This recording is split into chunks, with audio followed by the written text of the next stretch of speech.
নমস্কার দর্শকবৃন্দ। তো রাজ্য সরকারি কর্মচারীদের জন্য বিশেষ একটা সুখবর চলে এসেছে। যেটা আপনাদের জন্য যে খবরের শিরোনামে দেখা যাচ্ছে সেটা হলো যে নবান্নে বড় ঘোষণা হলো, বাংলার সরকারি কর্মীদের জন্য সপ্তম বেতন কমিশন কবে থেকে মিলল বড় আপডেট। বিধানসভা নির্বাচনের আগে কিন্তু ঘোষণা হতে চলেছে সপ্তম বেতন কমিশন। দিনের পর দিন একাধিক দাবি জানালেও বাংলার সরকার নীরব। তবে এবার আশার আলো দেখছেন কর্মীদের একাংশ।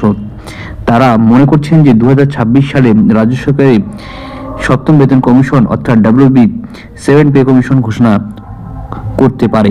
নতুন বছর পড়লেও এখনো ভাগ্য পরিবর্তন হলো না রাজ্য সরকারি কর্মীদের। তারা এখনো ষষ্ঠ বেতন কমিশনের আওতায় কিন্তু 18% হারে মহার্ঘ ভাতা বা ডিএ পাচ্ছেন। এদিকে কেন্দ্রীয় সরকারি কর্মচারী অষ্টম বেতন কমিশনে ঢুকতে চলেছে তাদের। সুতরাং তবে আপাতত তারা সপ্তম বেতন কমিশনের আওতায় কিন্তু 18% কেন্দ্রীয় সরকারি কর্মীরা কিন্তু বর্তমানে ডিএ পাচ্ছেন। তো এমতো রাজ্য সরকারি কর্মচারীদের দিনের পর দিন কিন্তু একাধিক দাবি জানালেও কিন্তু পশ্চিমবঙ্গ সরকার এখন বর্তমানে নীরব। তবে এবার আশার আলো দেখছেন কর্মীদের একাংশ। তারা মনে করছেন যে 2026 সালে সরকারের প্রথম বেতন কমিশন অর্থাৎ WB7 পে কমিশন ঘোষণা করতে পারে। সপ্তম বেতন কমিশনে নিয়ে বড় আশা রাজ্য সরকারের কর্মচারীদের একাংশে মনে করছেন যে যেহেতু সামনেই 2026-এর বিধানসভা নির্বাচন, সেক্ষেত্রে কিন্তু এবার কর্মীদের হাতে রাখতে চলেছে রাজ্য সরকার সেই সপ্তম বেতন কমিশন কিন্তু চালু করতে পারে। এমনকি নির্বাচনের আগেই কিন্তু এবার রাজ্য সরকার যে ভোটে অন অ্যাকাউন্ট পেশ করবে তাতে নিশ্চিত আরও এক দফায় কিন্তু ডিও কিন্তু ঘোষণা হবে। তো তাই রাজ্য সরকারি কর্মচারীদের কিন্তু হাতে রাখতে কিন্তু এবার সপ্তম পে কমিশনের সঙ্গে কিন্তু ডিও কিন্তু ঘোষণা করবে। এটা কিন্তু একটা সুখবর আসতে চলেছে।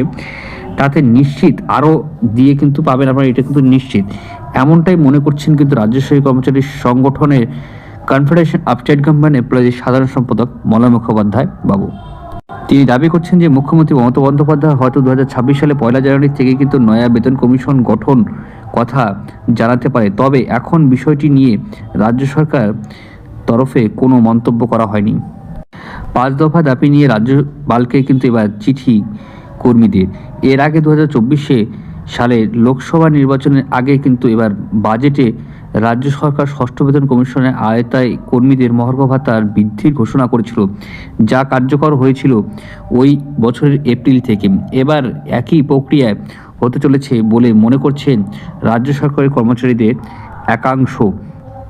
এদিকে কিন্তু নতুন বছরের শুরুতেই কিন্তু এবার ডিএ বৃদ্ধি সংক্রান্ত 5 দফার দাবি নিয়ে কিন্তু এবার রাজ্যপাল সিবি আনন্দ বোসকে চিঠি লিখেছে সরকারি কর্মীদের সংগঠনের সংগ্রামী যৌথ মঞ্চে। সেখানে কিন্তু তারা অবিলম্বে সপ্তম বেতন কমিশন চালু করার দাবি থেকে শুরু করে দীর্ঘদিন ধরে কিন্তু কাজ করা চুক্তিভিত্তিক ও পার্ট টাইমে কর্মীদের নিয়মিতকরণে এআইসিপিআই সূচক মেনে কিন্তু এবার বকেয়া ডিএ দ্রুত মেটানো এবং প্রায় 6 লক্ষ শূন্য পদকে দ্রুত স্বচ্ছ নিয়োগের দাবিও কিন্তু তুলেছেন তারা।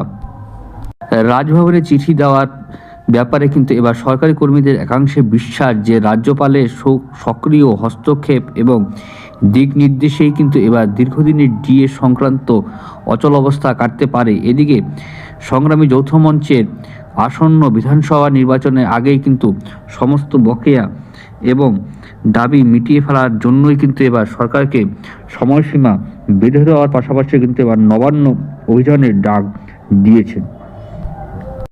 তো আশা করছি আজকে ভিডিও ভালো লাগবে, লাইক করবে, শেয়ার করবে, চ্যানেল সাবস্ক্রাইব করে পাশে বেল অবশ্যই প্রেস করবে। জয় হিন্দ, বন্দে মাতরম। ধন্যবাদ ভিডিওটি দেখার জন্য।